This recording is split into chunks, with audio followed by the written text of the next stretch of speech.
Meus irmãos, nós já estamos aí em alguns vídeos falando sobre propósito, como fazer um bom propósito com Deus. E todos os propósitos que nós fazemos com Deus é em prol de termos um bom relacionamento com Deus.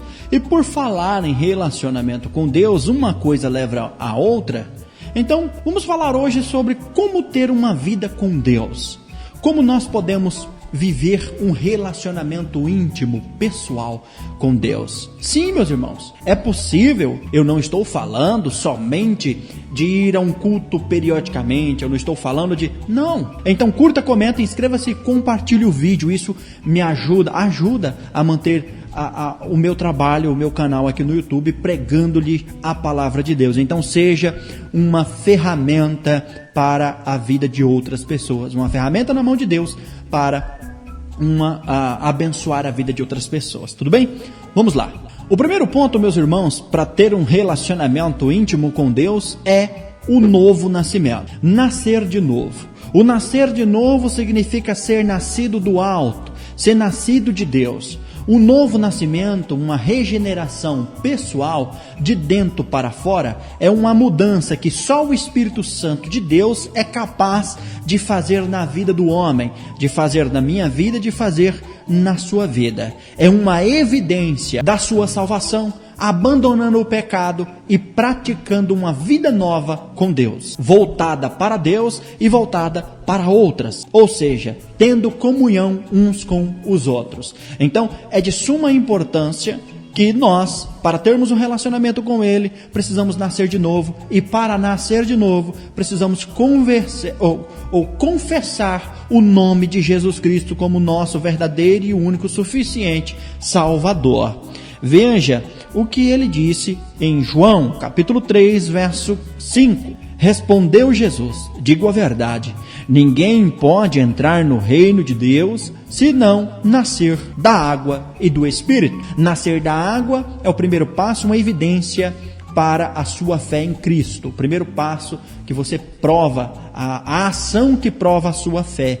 E nascer do Espírito é uma experiência sobrenatural de que cada crente tem com Deus para regeneração espiritual.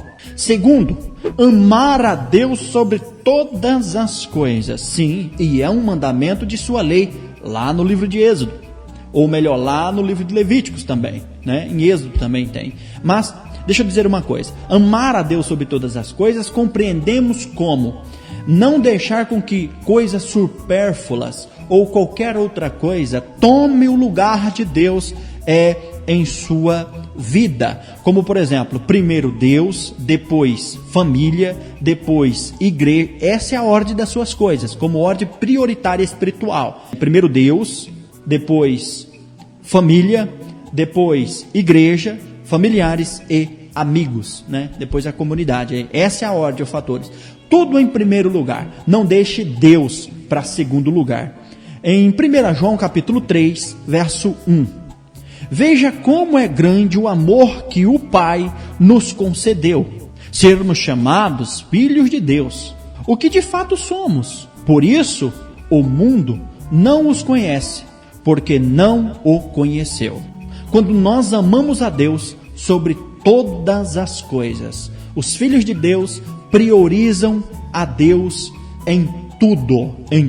Em todas as coisas, Deus vem em primeiro lugar. Terceiro, conheça a Deus, ou conhecer a Deus. Conhecer a Deus, meus irmãos e irmãs, deve ser o principal objetivo de vida cristã. Por quê? Porque de fato você não pode apresentar para uma pessoa alguém que você não conhece. Você pode apresentar para um amigo teu alguém que você não conhece? Óbvio, você não conhece. Então, para conhecer a Deus, ou para apresentar a Deus para outras pessoas, para levar as boas novas de vida, é preciso que você o conheça. E para o conhecer, é necessário ter um relacionamento com Ele. E para isso, meus irmãos e irmãs, necessário é que insistamos, prossigamos em conhecer a Deus. Veja o que está escrito em Oséias, capítulo 6, verso 3. Conheçamos o Senhor, esforçamo-nos por conhecê-lo, Tão certo como nasce o sol, ele aparecerá, virá para nós como as chuvas de inverno, como as chuvas de primavera que regam a terra. É necessário que prossigamos e insistamos em conhecê-lo. Quarto, obedecer. Você não pode dizer que você ama a Deus sobre todas as coisas, que você nasceu de novo, que você tem um relacionamento íntimo com Ele se você não o obedece.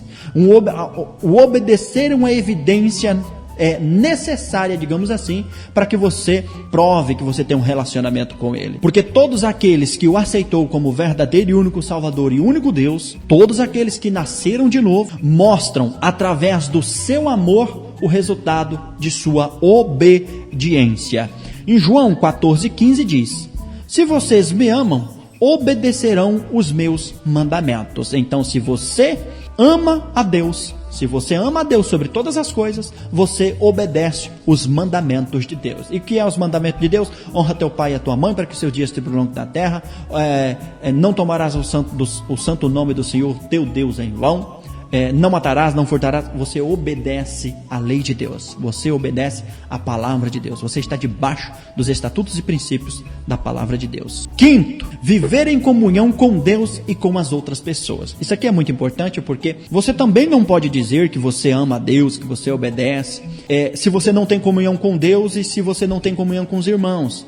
E também você não pode dizer que você tem comunhão com Deus se você não tem comunhão com os irmãos, porque quem tem comunhão com Deus também tem comunhão com seus irmãos. Uma distingue da outra, ou melhor, uma derruba a outra, um fator derruba o outro.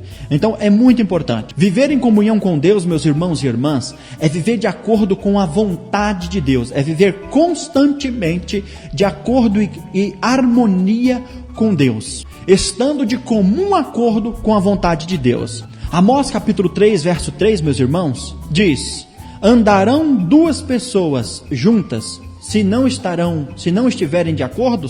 Então, para que haja concordância, necessário é comunhão. Então, tenha comunhão. Isso também é uma evidência, uma prova da sua fé com Deus. Então, para nós vivermos e termos uma vida com Deus, é necessário que nós andamos no caminho com Deus. Preste atenção, a Bíblia relata uma passagem dizendo: e andou Enoque com Deus, e Deus o tomou para si porque já o não era.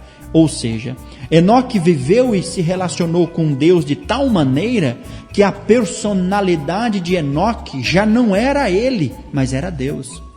Ele vivia de uma tal comunhão com Deus que Deus o arrebatou para si. Já imaginou? Que concordância, que amor, que relacionamento este homem tinha com Deus. Então, para nós termos uma vida com Deus, eu não estou falando de você ir à igreja, de você frequentar os cultos, a escola dominical, de você frequentar culto de oração. Sim, faz parte, é uma evidência, mas a vida com Deus é evidenciada por frutos, por obediência, por temor, por amar a Deus, por ter comunhão com Deus e com seus irmãos. A comunhão com Deus e com seus irmãos vai te fazer cultuar, vai te fazer ter desejo de estar no culto de oração, vai te fazer ter desejo de estar na escola dominical, buscar mais por Deus, buscar mais. Desta forma, você então entra em comunhão com Deus e com seus irmãos. Você não pode, de maneira nenhuma, estar desenquadrado desses critérios, em nome de Jesus. Chegamos ao fim do vídeo. Vou pedir a você novamente que inscreva-se, curta, comenta e compartilha. Deixa aqui embaixo algum ponto que você estava precisando, ou se você descobriu que você está no caminho certo. Olha, faltava isso, olha todos esses pontos, tal. Deixa aqui, comente.